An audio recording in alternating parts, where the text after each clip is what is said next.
You unlock this door with the key of imagination. Beyond it is another dimension. A dimension of sound. A dimension of sight.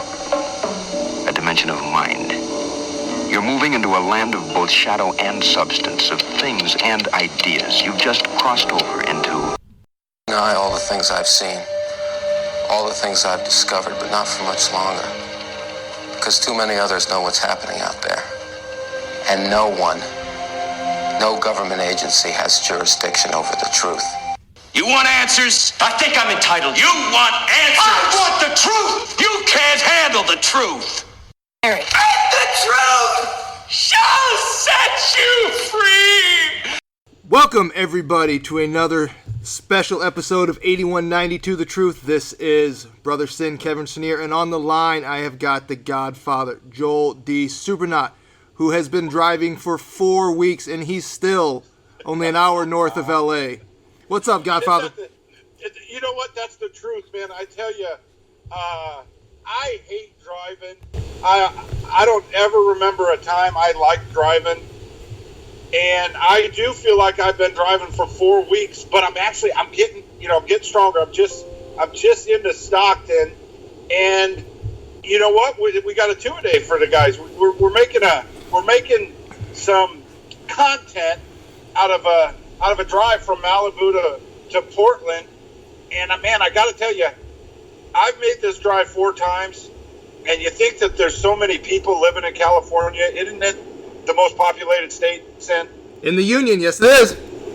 All right, well, they all live in 3 or 4 places because I've been driving for 4 weeks, and I've only seen humans. I'm outside of Stockton right now. I've seen some humans here.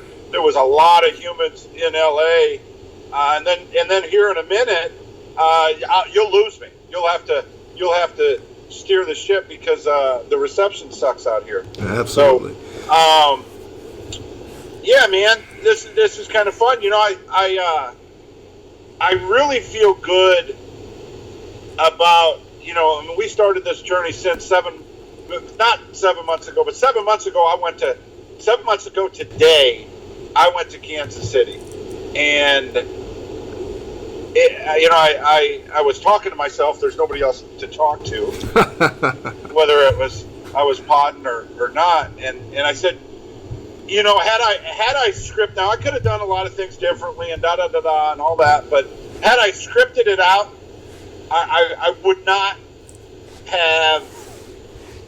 I would be happy for where I'm at in every facet of everything, and now I also have a ton of motivation because my son is back there. God, this is going to be like the first surprise that I ever get away with.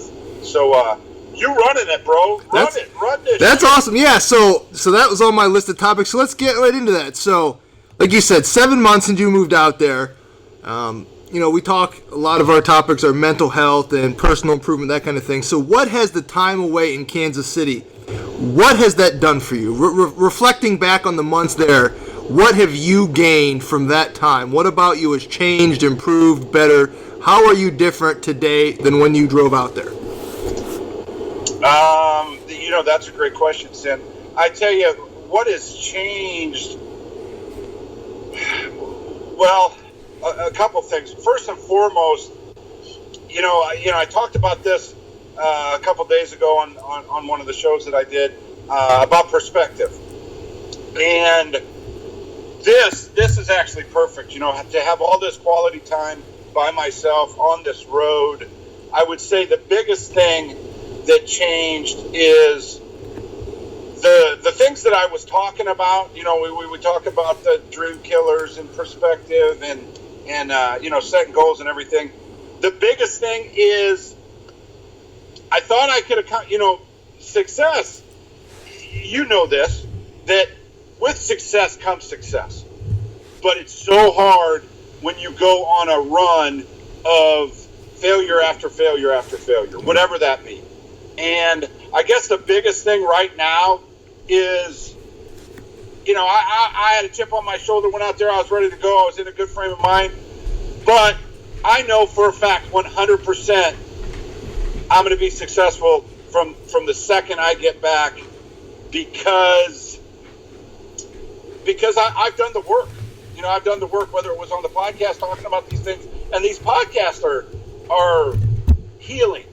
When you do them, you go back and listen to them, and then you try to apply them, and you open. I try to open myself up and be real.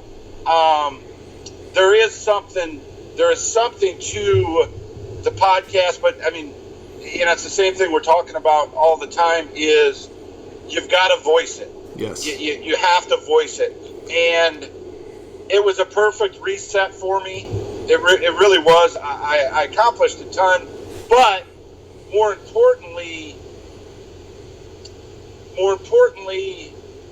I think I have a better understanding for what is truly important to me right now, and what that is I get an opportunity to go and enjoy the next 3.5 years of my son's life, and that was a question mark. I mean, me and you talked in detail back and forth, man. How am I going to be able to work? And there was such a high priority for income, because I was making great money, but there's a trade-off for everything. Yep.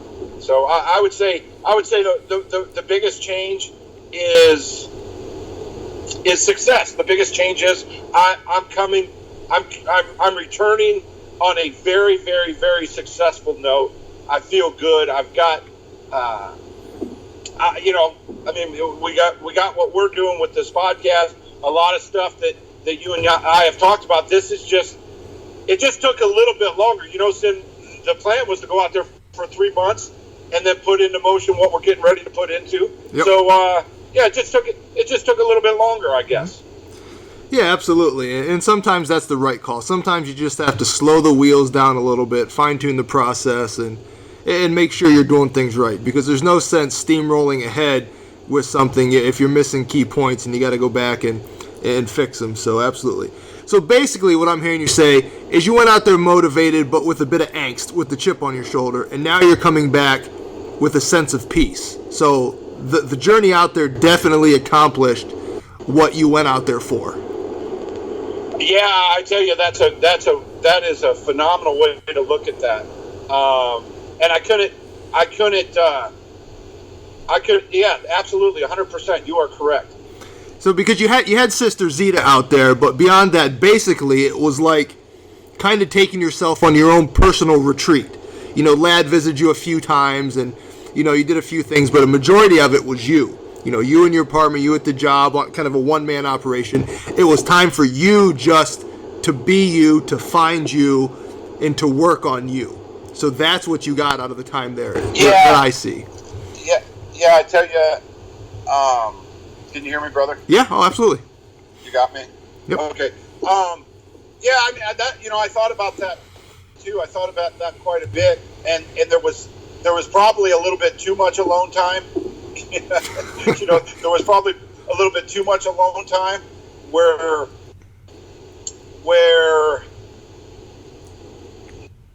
I don't know. I felt that I felt really, really isolated in a lot of different ways, and one of the ways, and one of the things that affected me was taking other people's negativity,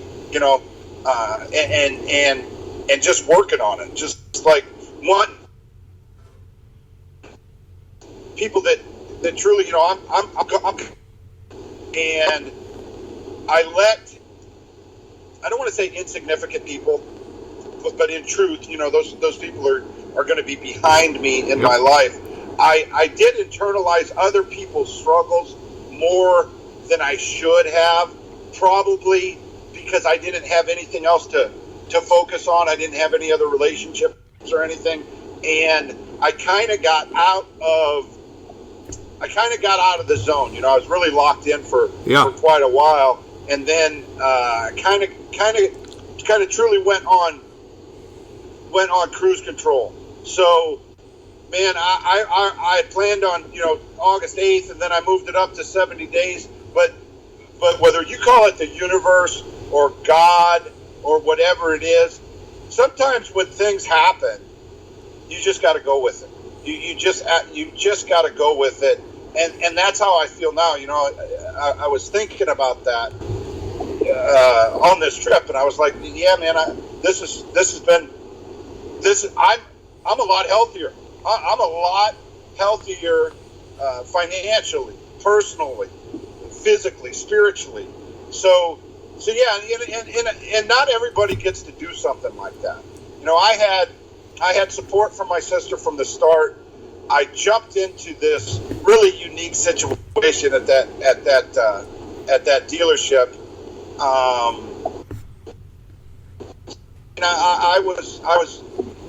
And I caught I made a break, and now it's time to go back home and really take from what I missed. And the biggest thing I missed was being a dad. Yeah. With this, I spent about a year and a half of my life doing nothing, and focusing everything on the podcast with Chael. And I felt I did not feel good about myself. There was a lot of different things that I did not feel good about, and I shouldn't have. You know, I was not who I am, and I am a leader. I was not who I've always been. If I've been successful, I've been a leader. I've been holding myself up to a higher standard than the people around me, and I got away from that.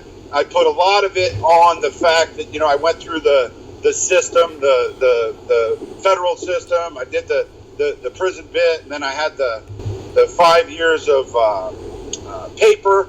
So, and breaking away from that felt good too. I think for the first time, kind of feeling free was enlightening. So, there's a lot of. I'm glad you asked me these questions, because there's a lot that I hadn't even thought about.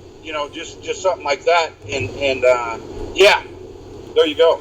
Yeah, and I agree. You said things happen for a reason, and with that job, I haven't known you as long as a lot of people, but coming from the situation you were in, and the role you had with Chael and what you were doing for, like you said, for a year and a half, to be able to find a position where you kind of got the freedom and you weren't really answering to somebody and you weren't, in with a bunch of people. I think that it seemed like it was really good for you, because you could still hustle, still make all that money, but you weren't, sitting under somebody's thumb all day, every day. You still got the freedom to think, to talk, to work on you while you're doing your job. So that opportunity, it just seemed like it was really a blessing that came along for you. So I'm really glad for that.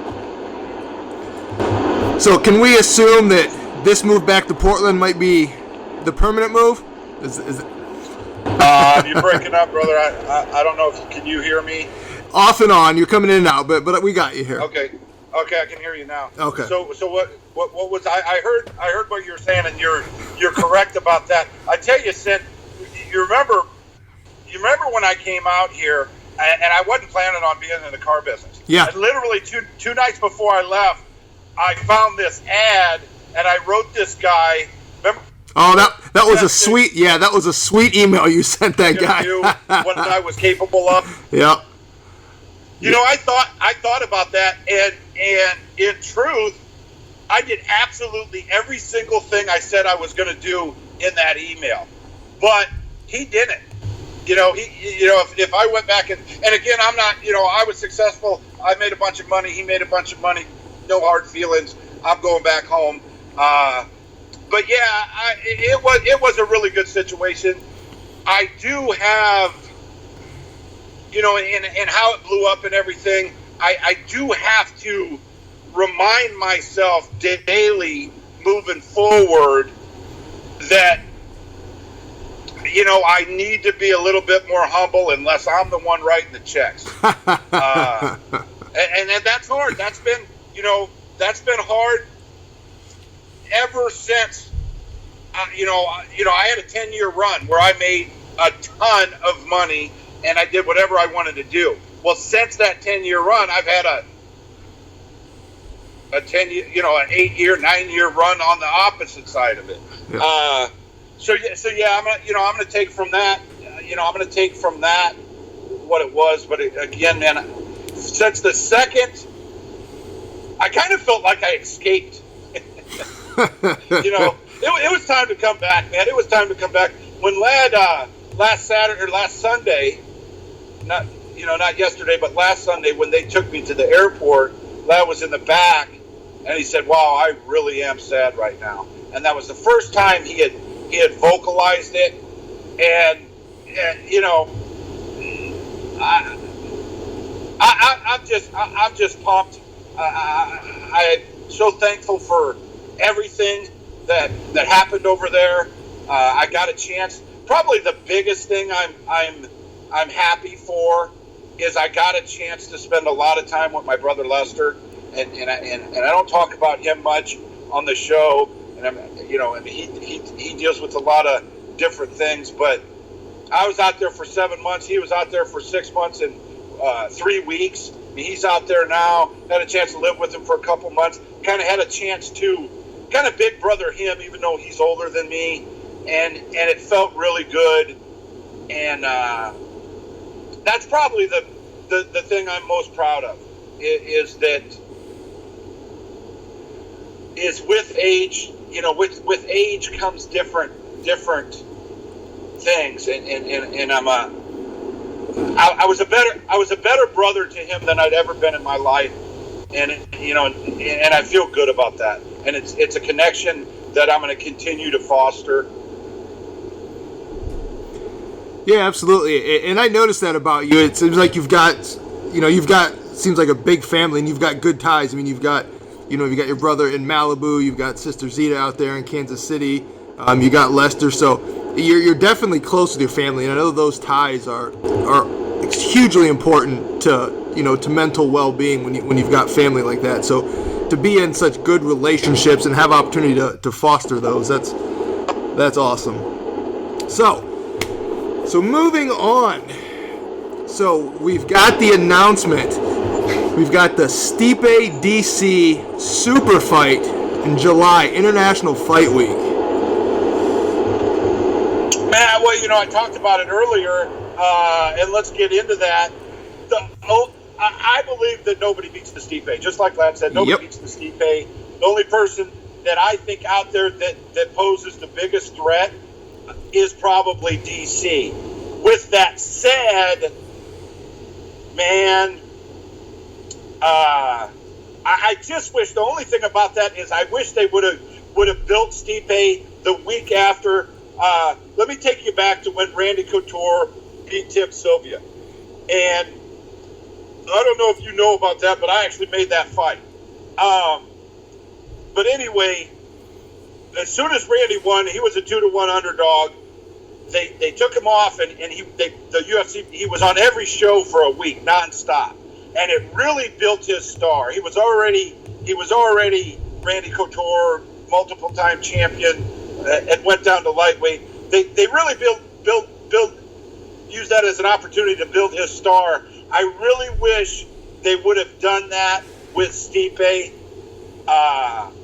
But you know what? It's not going to hurt him to go do the Ultimate Fighter. That's a huge fight. And at the end of the day, the Alphabet got down and said, "Hey, you guys want to fight July 7th for $10 million?" And Stipe was like, "Yeah, I'm down." And then DC, he was like, "Oh man, I've been preaching a whole other thing to Kane. Hold on, let me talk to Kane."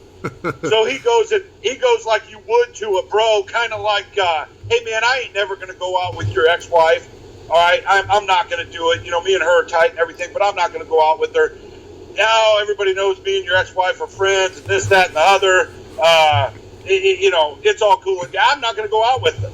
And then, then something happens.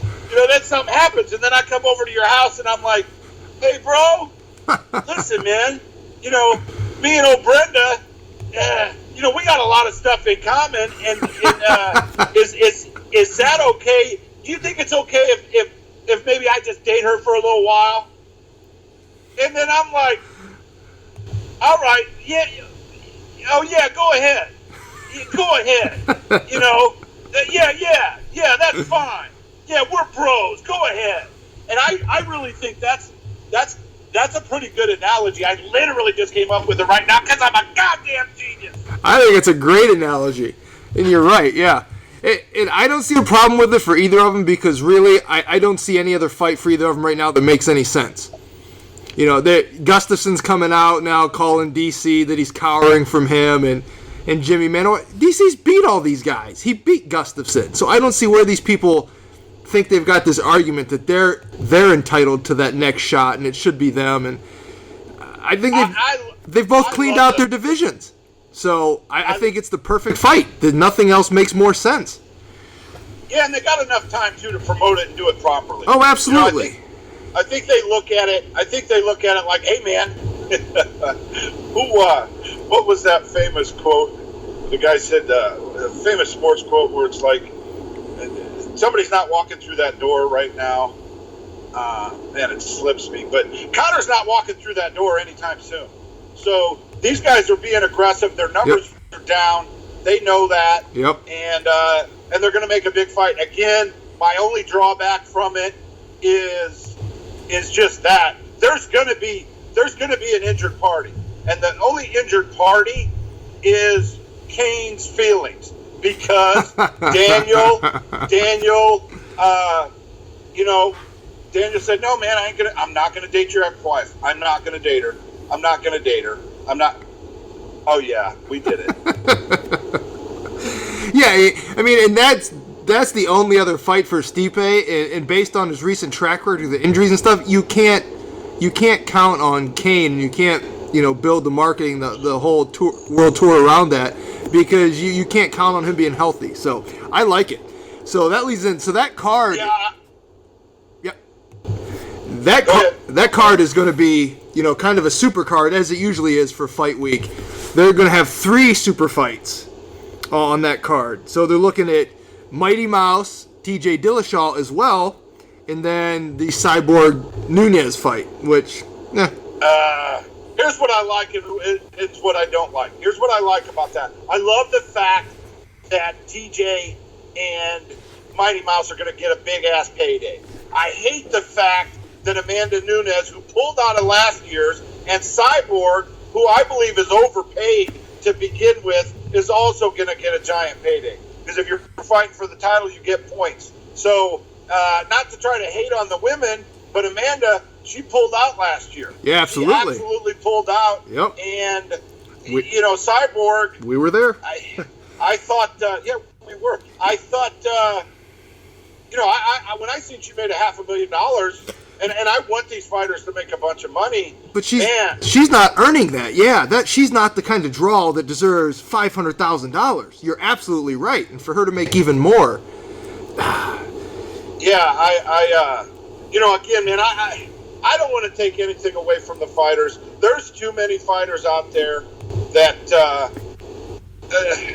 man, they go from being on top, having that shine, and it's just like anything. It's just like anything. When you're on top, you're going to be on top forever. And when you're on the bottom, it feels like you're never going to be able to climb again. And that's just like what I said with myself. You got to have some success. You got to have some success to start feeling confident, because no matter who you are, if you are not confident, you're not going to get anything done. So I hate to see guys. I always think about Chris Lieben and Ed Herman. Okay, Ed Herman's still fighting. He's still in the UFC. Chris Lieben fought war after war after war in there. And, man, I hope Chris is doing well. I really do. But he should be picking up a check at the mailbox every month. He should be picking up. And there's more names all over the board, man. If you fought in the UFC 15 times, man, that's like playing the minimum amount in the NFL to get a pension, and I hope somehow that remedies itself with the new ownership. Not this ownership, not this new ownership, because this new ownership is not going to be around very long. The next ownership. This new ownership.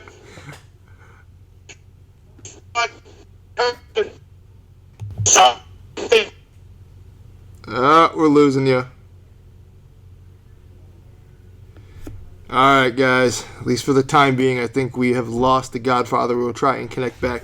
As he said, he is driving through north central California, so signal is not real great. So we will take a pause here, and we will try and be back shortly. Alright, guys. Well, it looks like we're having some trouble getting the Godfather back, so we'll just keep rolling right along. So yeah, on that International Fight Week card in July, obviously we talked the Stipe DC fight. It's really the only one that makes sense to me. And as I was saying, the only thing for Stipe would be the Kane fight, and you just can't trust Kane. You can't count on him with the injuries he's had. He's been broken down for quite a while, so to put all your trust that fight is going to happen is risky. And as Joel was saying, there's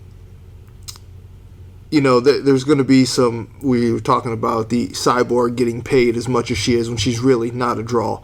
No matter what they want to say about her, being the greatest women's fighter ever and this and that, she's just not a draw. So for her to make $500,000 show money, win or lose, to most people that know the game is kind of absurd. That's just a ton of money for somebody that's not drawing audience and not drawing people into the arena. And Joel was saying that, there really should be some sort of pension or something for fighters like Chris Lieben, who went in there and fought war after war after war in the ring, and, put everything on the line every time. And for them to walk away after years with very little is a shame. And Joel was saying that he does think that will come to a day where there will be some sort of pension for fighters, but it won't be the current ownership. And we both agree that the Alphabet ownership probably ain't going to last too long, because we've mentioned before that $4 billion evaluation that they sold to the Alphabet for.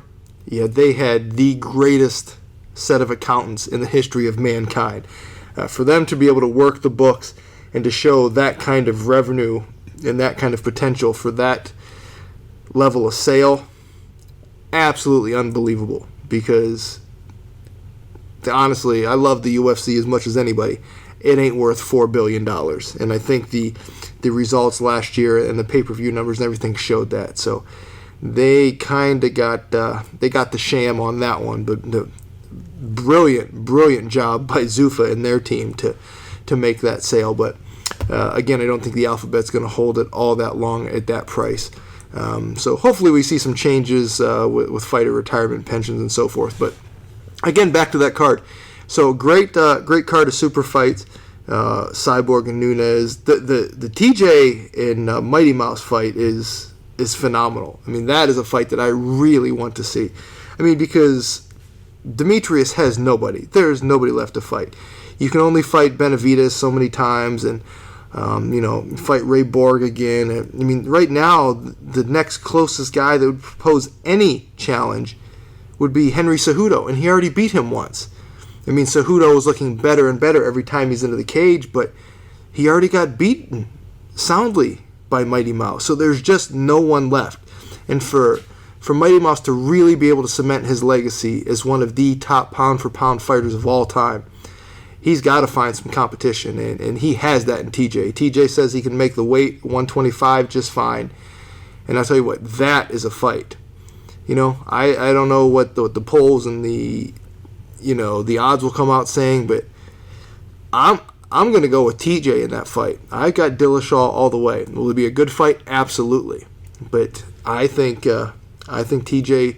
TJ's my guy in that fight. So I'm anxious to see that. And I'm sure they'll add some other great fights to that card, being that it's fight week. And, I'm out there every year for that, for the whole week. Usually with the wife, we go to the expo, we do all that stuff. This year, she says we're not going because, she's having a baby 1st of August, baby number 4. But little does she know, I'll be there. I ain't missing that one. So if I got to fly out that day and fly home the next day, and it's Vegas in the summer, one of my all-time favorite places in the world. I know a lot of people hate Vegas. I love it. I like the spa. I like to relax. I like the pools. I like the food. I will be there. I ain't missing that. And Stipe's my guy, hometown guy. Yeah, I'm not missing that fight. So, sorry, dear. I'm going by myself. I'll be thinking of you the whole time, but I'm going to Vegas for that one. So, anyway, so that's awesome. Looking forward to that. Some other big news. I mentioned it a little bit on the pod we put out this morning. We had the Royal Rumble last night. I know a lot of you guys are WWE fans. We had the rowdy one, Ronda Rousey, making her debut. Didn't fight. Came out at the very end. She didn't say a word. She had Roddy Piper's leather jacket on, his actual original leather jacket. She came out. She got a good pop. Not a huge ovation, but she got a good pop. She came out. She got in the ring. She pointed to WrestleMania sign. Again, she didn't say a word. All she did was she mouthed to the other three, "I'll see you there." So it's pretty cool. I didn't watch Raw tonight. I thought about it. I haven't watched Raw in a very long time. I thought about watching it to see, if they brought her on or how they played that or discussed it. But I'm fairly excited about it. Again, I have never had an ounce of interest, whether it was the Divas or now in the current setup of the women's division. But Ronda's there. I'll give it a go. That piques my interest. I will always be a Ronda mark. Always. So it is Super Bowl week. I got a lot of thoughts on that.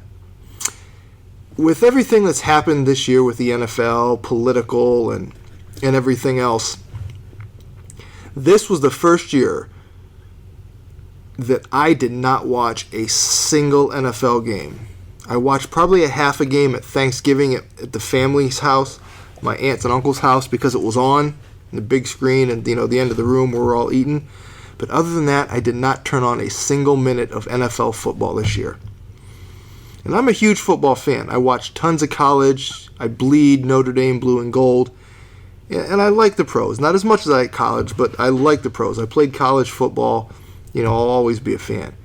But they had too much shit going on this year with the political stuff and constantly trying to, turn every game into an opportunity to make political statements. And I just had enough.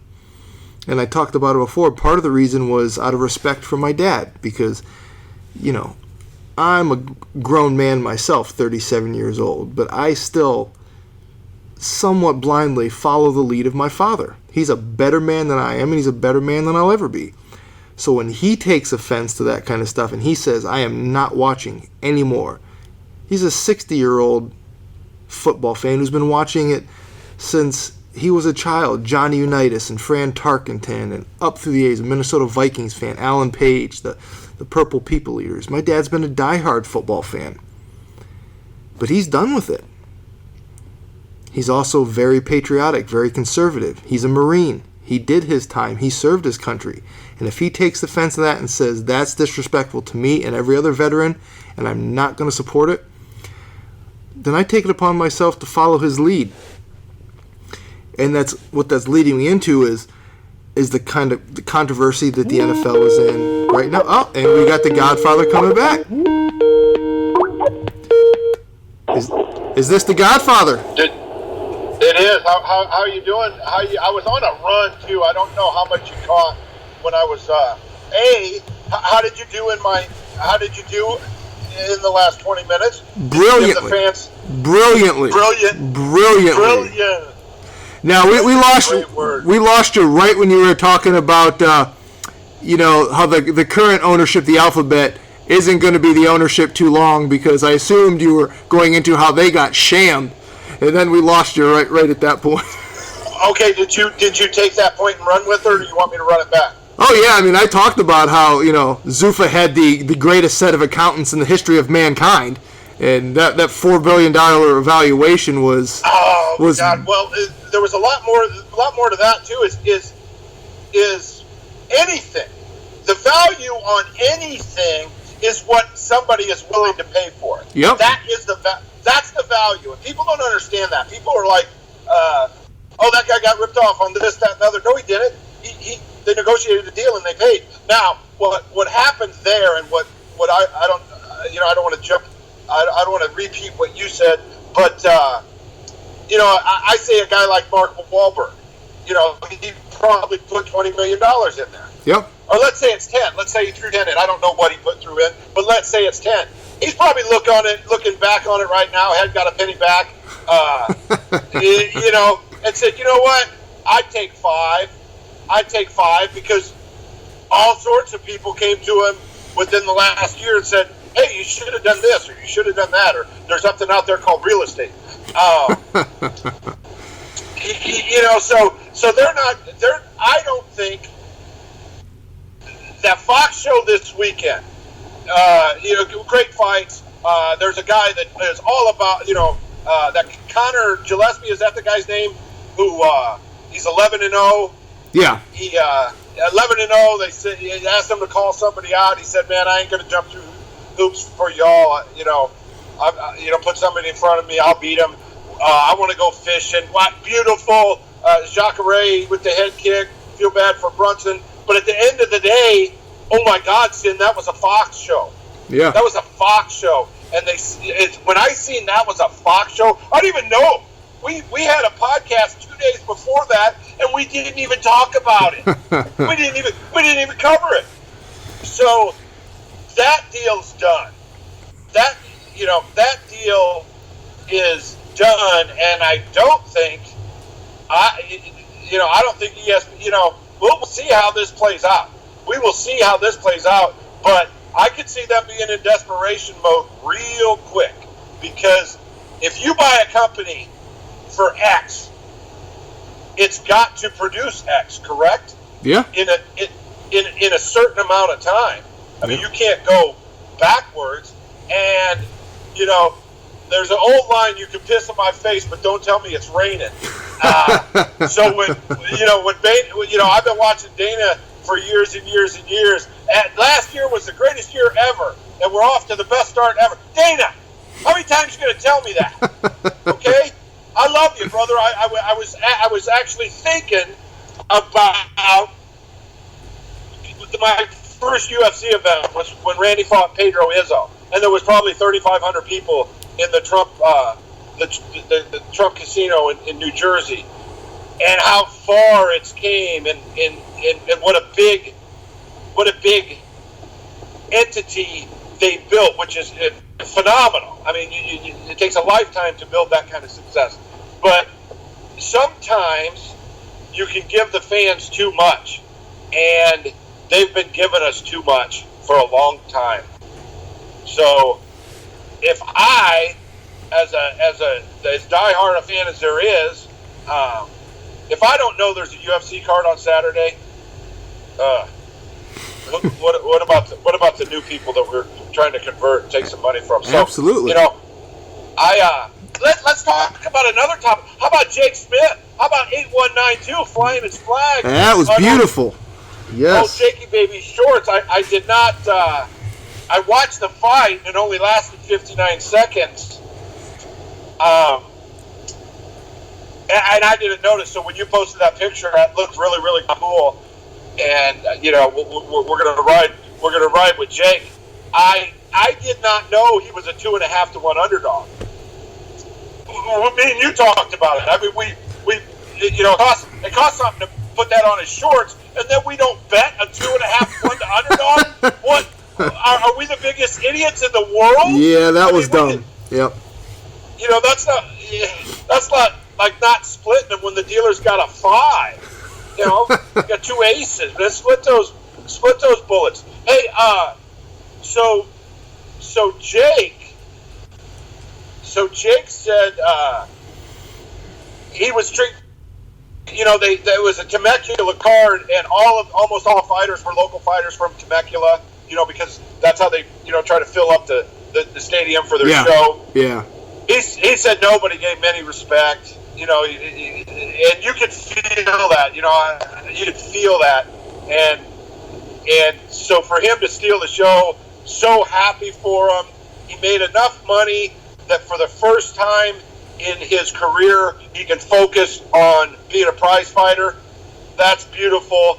This is a guy that, I'll be able to have on the podcast here in a minute. But I mean, this is a guy that is as tough as they get.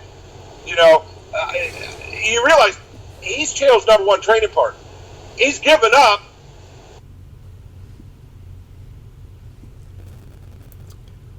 I think we lost him again. Damn that California desert.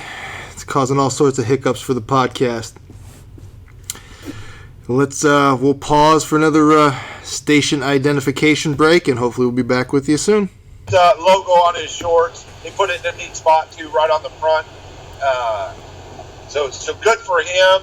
Yeah, we had some of our show fans, Jason Hendricks, the Dos Leprechauns podcast. He said he was there at the fights and he saw that. He thought that was pretty cool. He noticed that on Jake's shorts there from the crowd. So that's awesome. Yeah, I like it because other than Chael, I don't have any skin in the game anymore, and I've had a dog in the hunt for the last 15 years in one way or another.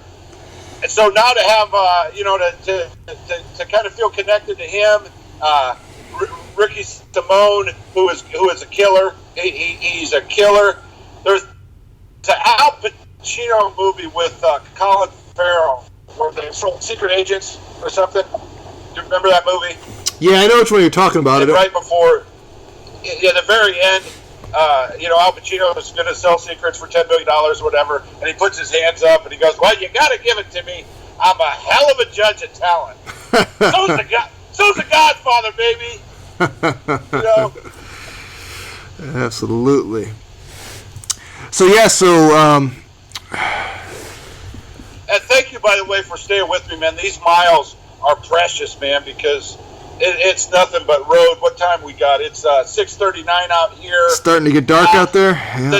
Yeah. And the next time I go out, that'll be sayonara, because I'm on the, I'm 160 miles outside of Reading. So if you've ever made that drive,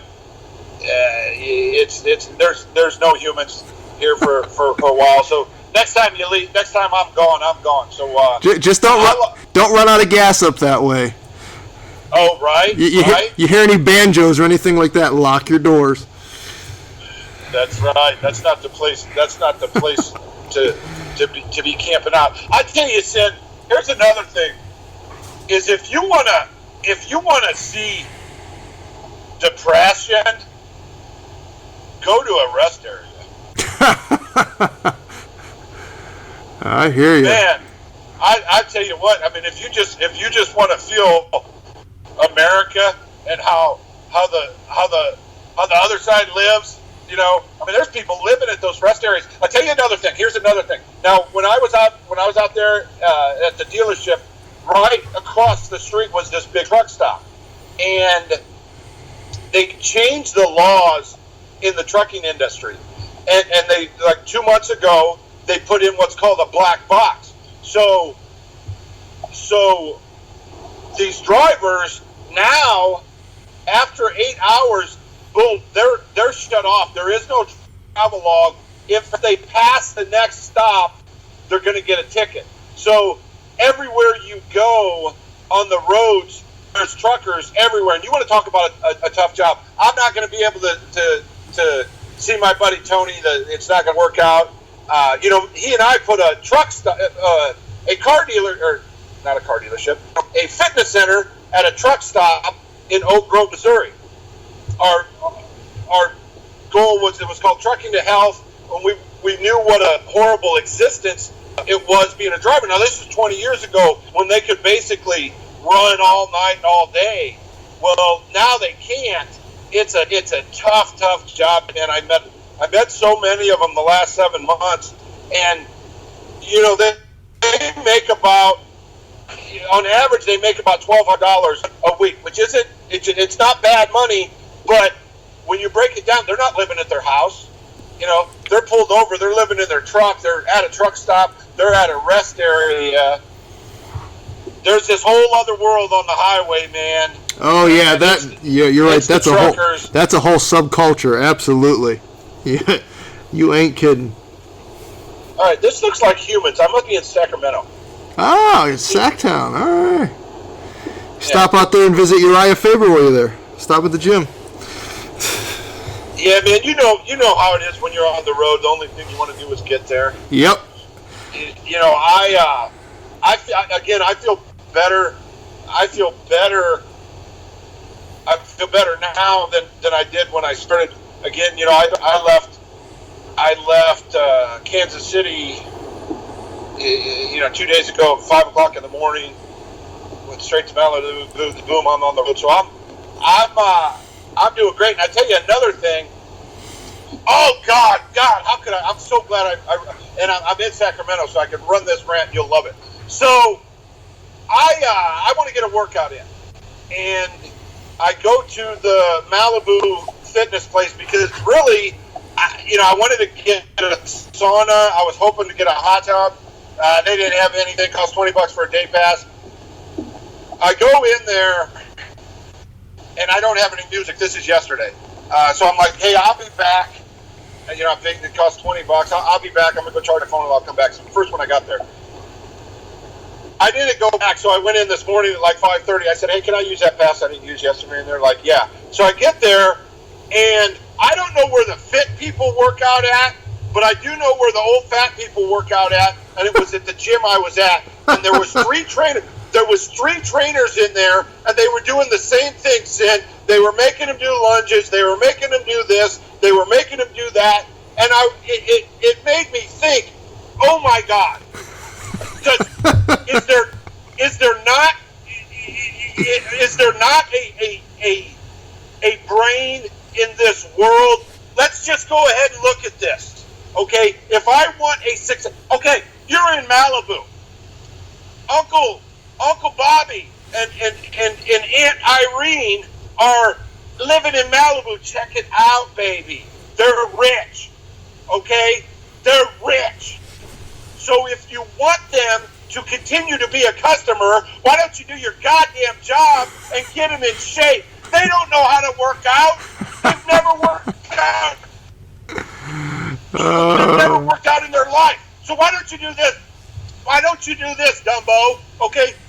When you get there, show them how to exercise on their own and go for a walk with their fat asses and talk about diet, nutrition, and mental energy so they can actually get healthy and keep paying your dumb ass. Amen. Man, I'm sitting there. It doesn't matter. It doesn't matter if they're 400 pounds, 150 pounds. If you're doing a fitness session inside a gym, you're doing lunges, and if you're having your client do lunges, you're a goddamn idiot. Man, how many? I post those heart rate monitors where I'm getting my heart rate up to like 115% of my maximum. That means my goddamn heart off. Okay? Guess what I'm not doing? Lunges. I'm not doing lunges. It's ridiculous, man. It's ridiculous. You need to learn how to exercise. It's very, very important. And you also need to know when you're inside a track. And if you've got a trainer that is blowing up your legs before worked on your diet and they've taught you how to do exercise on your own.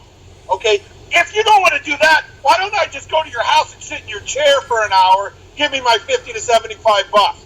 In Malibu, it's got to be $1.50. I mean, I paid $20 for a gym that didn't have, that had one shower and weights. The 35th anniversary, and that stuff was in there from 35 years ago. So, yeah, man, I thought you would appreciate that. It's ridiculous. It's insane. It's asinine. There's so many things you can do that you would enjoy doing. And Asen, did you try my 40 on, 20 off yet? I did not get a chance today. That's the plan for tomorrow. All right, you're gonna love it. I don't work tomorrow, so that's the plan. Strap up too, because I think you can go 6 minutes in the 6 rounds in the red. You ease into it, and crack yourself. I mean, crack yourself at 45, 48 minutes. Somewhere you've got to have to turn down the dial. If you do your entire hour and your last round is let's say it's 10 miles an hour that you're running, throwing those punches, then you were too easy on yourself. You shouldn't be able to do that. So that's my advice to you. You're going to love it. My body's sore from doing them, and I can't wait to do them in 2 days. And that's another thing, guys, if you find something that's working for you, man, and beat it to a draw. Beat it to a draw. Just like it was 1981, baby! Love it. Just like you was Michelle Bazillion at the corner park drinking it with the Godfather, baby. God, Michelle, I love ya.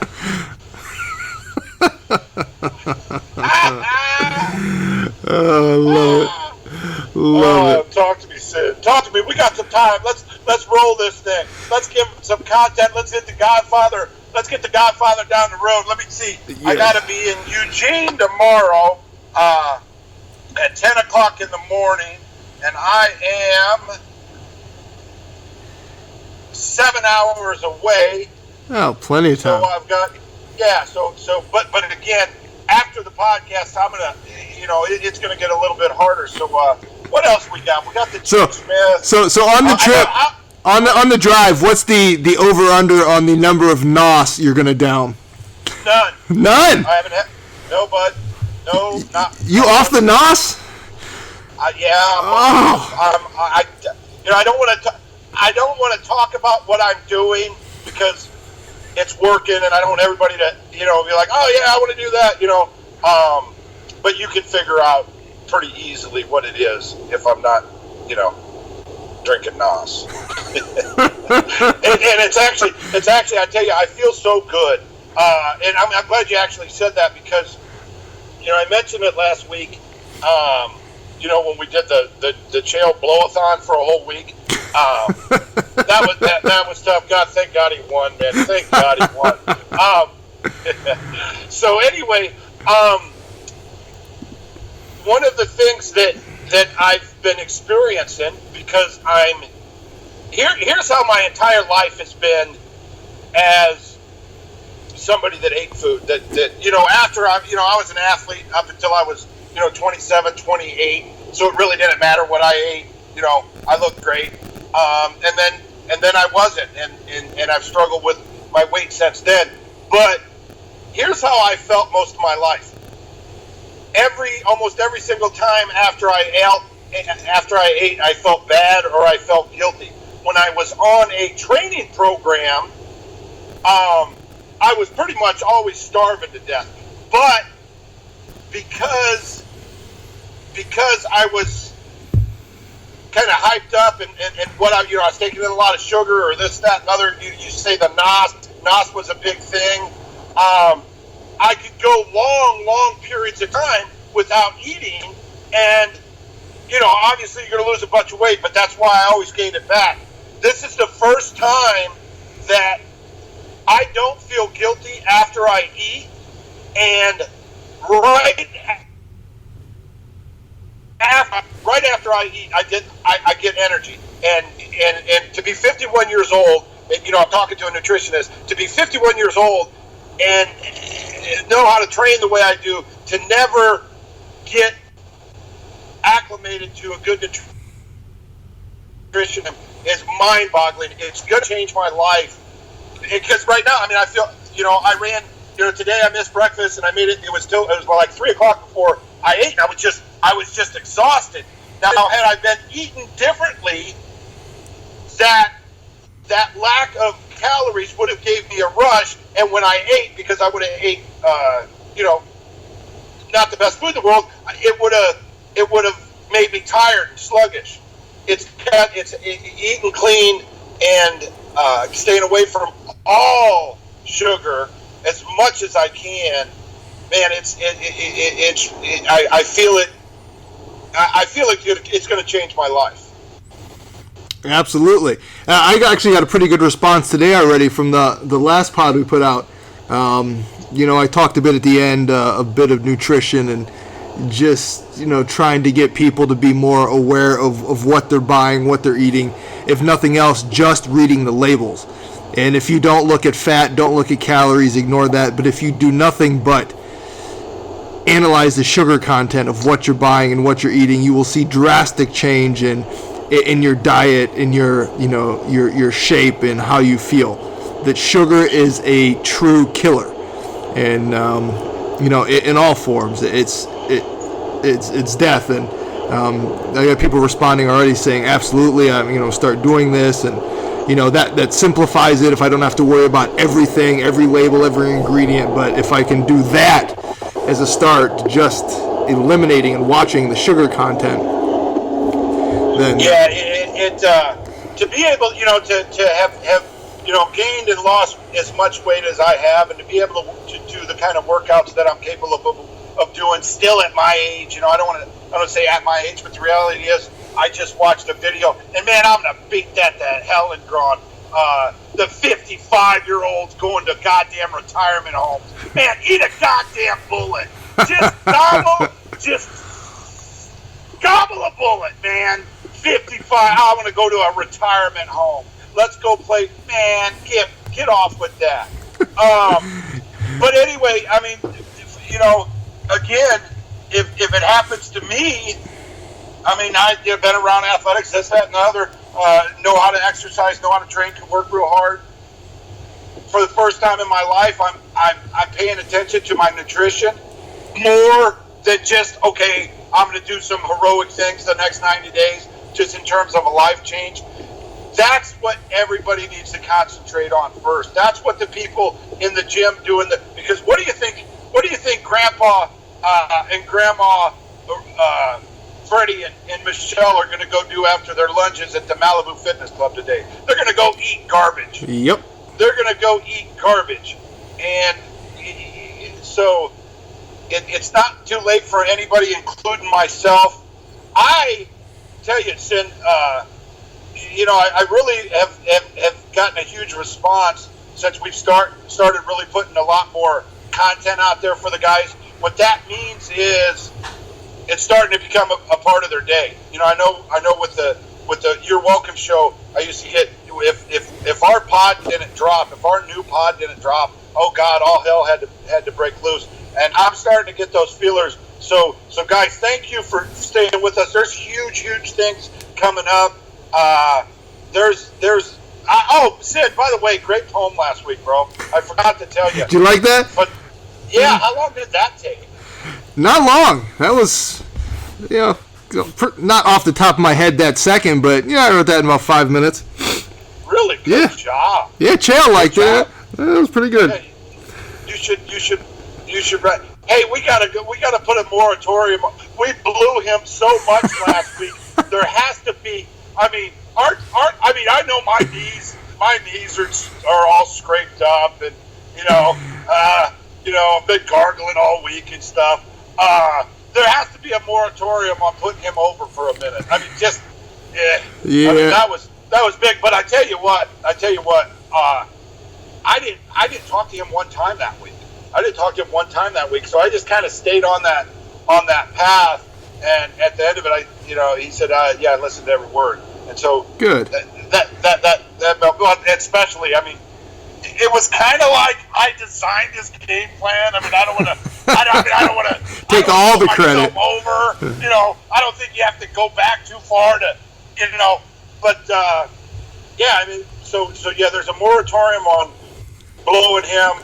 Let's give some of these youngsters a rub, because they'll get built up, and we'll be right there with them, and then they'll turn on us. That's always fun. It's always fun. I thought Billy Rabbit was this last weekend, but Billy Rabbit, he's on Tim Johnson fight. The Brazil card. Yeah, that's this week. That's another card that nobody's talking about. The Machida headliner, which what's going on with Machida? If he would lose this one, I don't see him losing, because this is an unranked guy, but he's 1-4 in his last 4 fights. He's gotten smacked around pretty damn bad. Well, hey, if you've got a formula that's really, really special, and then somebody breaks that formula and it's on tape, it's hard to, And again, man, I say this all the time, and this is, Jake Ellenberger, he's a fan of the show. We're huge fans of Jake. I think Jake's got another run in him. I truly do. And all it takes is one victory. But the same thing goes, man. You got to get in that win column. And when you run to the top, and then you've fallen down the ladder, it's just like life. It's hard to get back up the second time. It's a hard sport. So, I mean, yeah, he's plus he was offered with a year, or was it 2 years? Yeah, he was at least a year with that suspension. Yeah, I mean, he's a first guy I can call turned himself in. Here's what, he turned himself in and got 2 years. Here's what we haven't talked about. John Jones and all of the rumblings. And usually in this business, where there's smoke, there's fire. Looking like he might get off. He's got to have some kind. He's got to have some kind of suspension. But it's already had 8 months. Yeah. When was So I mean, I could see this thing being like he didn't take it 1 year. Boom, boom. Yeah, he may get off with time served. And that may be another reason they pushed this DC, because the last thing, no matter what, no matter how much money they want, I guarantee Dana doesn't want to put that guy on a goddamn headlining card. Yeah. Yeah, and DC even said, he's like... If every time you go home...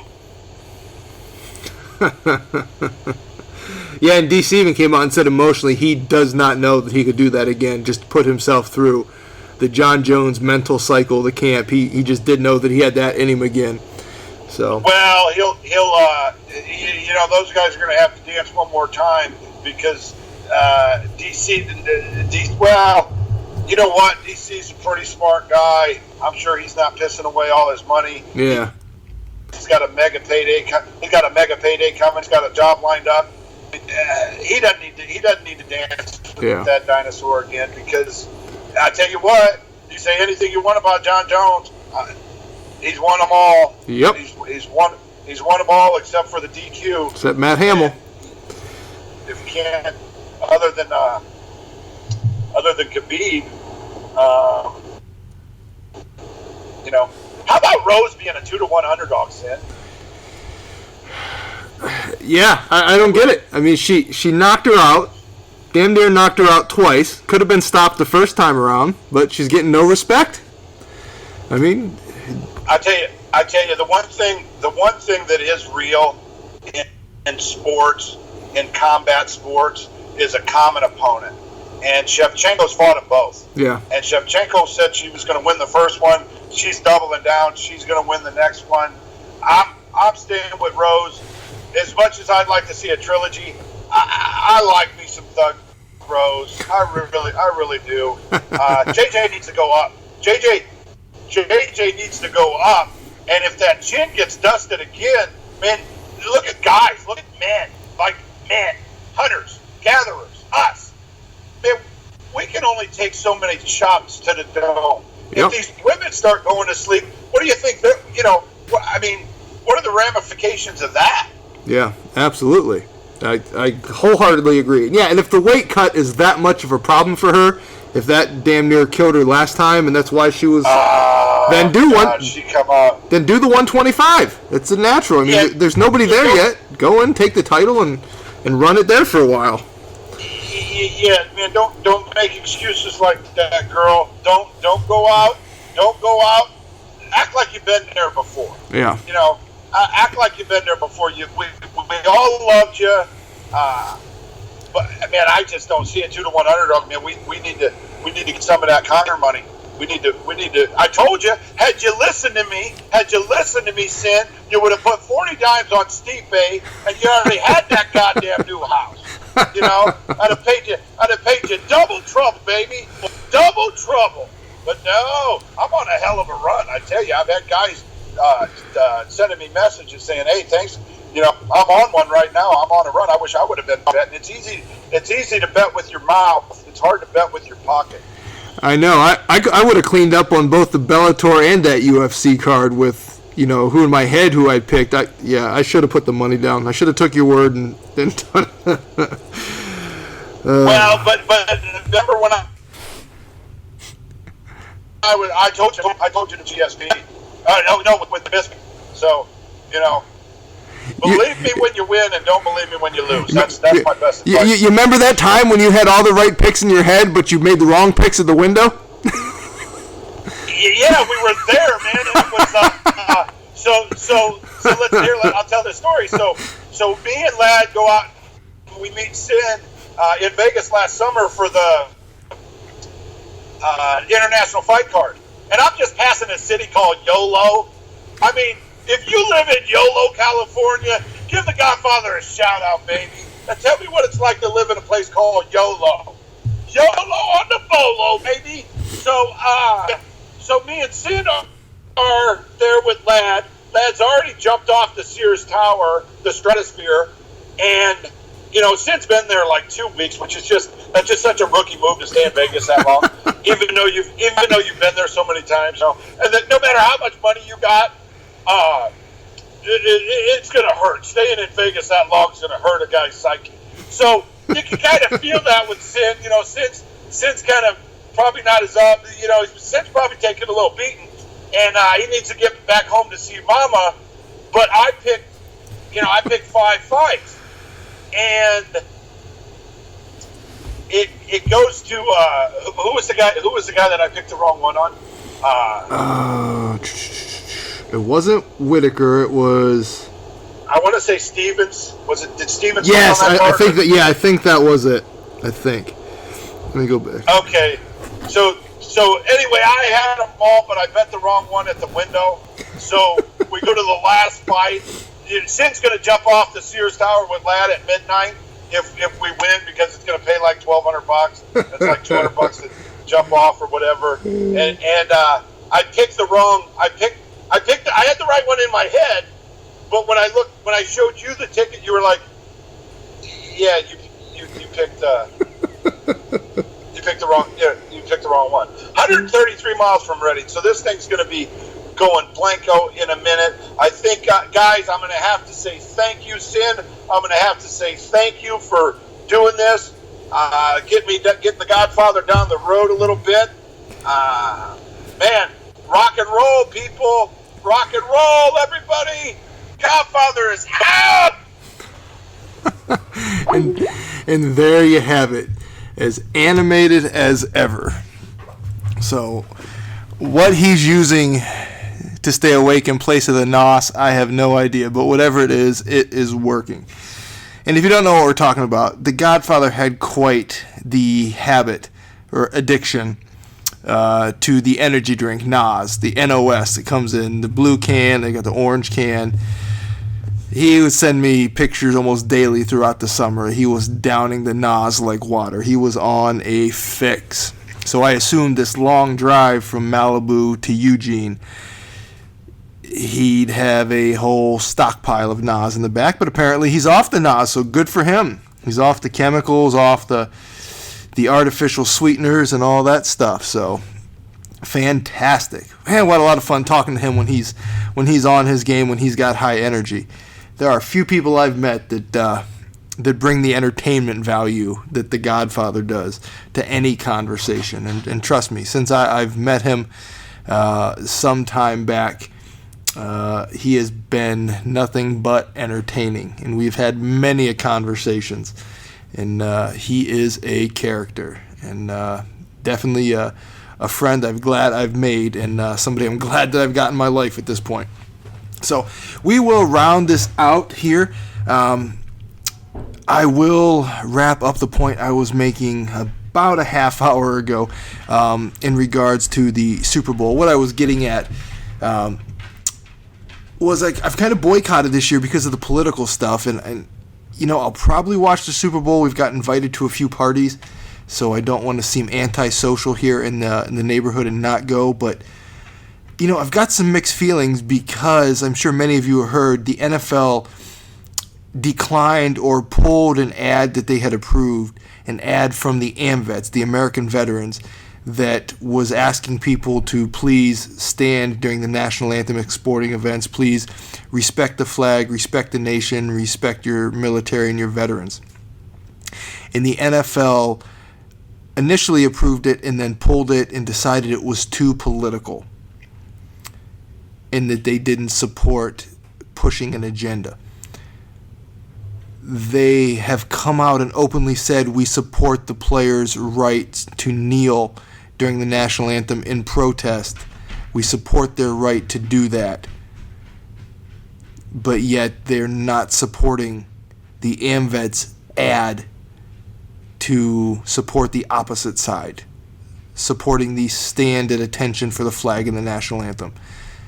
It's not too political for players to kneel and turn their backs to the flag during the anthem, but it is too political for an American veterans group to run an ad asking viewers, fans, Americans alike to stand and support this great nation. So because of that, I don't know where I stand with the Super Bowl. I can't remember the last time I didn't watch some of it.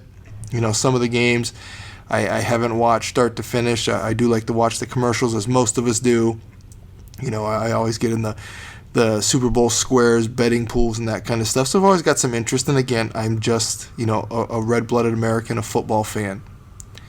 But, it just feels different. I wish they could separate all of that. They could take the political stuff away from the game and just have it be the game. But that seems to be the case with everything right now. I didn't watch a second of the Grammys 2 nights ago, I believe it was, or last night maybe, but apparently the entire thing had a political agenda. If I read on Twitter correctly, they had Hillary Clinton reading excerpts from the book about Donald Trump, the book that the author has flat out admitted that he can't verify any of the stuff and a good bit of it may be false. They had her reading excerpts during the Grammys, a music awards show. How that has anything to do with the music industry and supporting the talent in the music industry, I have no idea. But yet everybody in that world takes the opportunity to get up there on the stage and blast out their opinion and their political agenda. And I just wish we could separate it. Because people that may have the other opinion or are in different circles or different places in the world don't have the opportunity to get on that stage and voice their opinion. And these people live in such a sheltered, such a different world that they don't understand that there are differing viewpoints than their own. They want to get up there and tell the whole world and the whole country that their view, they know, is the view of everyone else in the nation. And that the president is bad and the policies are bad. And that they know that everybody agrees. Well, everybody doesn't agree. There's about 150 million Americans who disagree with you. They just don't have the platform to get up and voice it on major media like you do. So I'm just tired of everything intertwining. I wish they could separate it, keep entertainment, keep politics, and least of all, keep sports. At least in mixed martial arts, we haven't seen any infiltration of politics of any kind. In combat sports, like boxing, MMA, UFC, Bellator, any of that good stuff. Luckily, that has been one sanctuary where we can go and watch true warriors go out there and compete and not have to deal with any of the nonsense. So let me know your thoughts. If you guys feel differently, I'd love to hear it. Hit me up on Twitter, on Facebook, on Instagram. Let me know what you guys are thinking about the Super Bowl and the whole season in general. They say ratings are way down, advertising dollars are down, viewership is down, attendance is down. So I'm just wondering, is it a wake-up call for the NFL, or are they too rich and too powerful to even notice or care? I don't know, but I'd love to hear your guys' thoughts. Love to find out if I'm alone on this or, if we're all in the same boat. So, for The Godfather, safe travels, my friend. When we speak next, you will be back home again in Oregon with Lad, and you will once again be a very happy man and a father at peace. I know how that is, and I cannot imagine living halfway across the country from my children. So, until next time, for The Godfather, this is Brother Sin. Do what?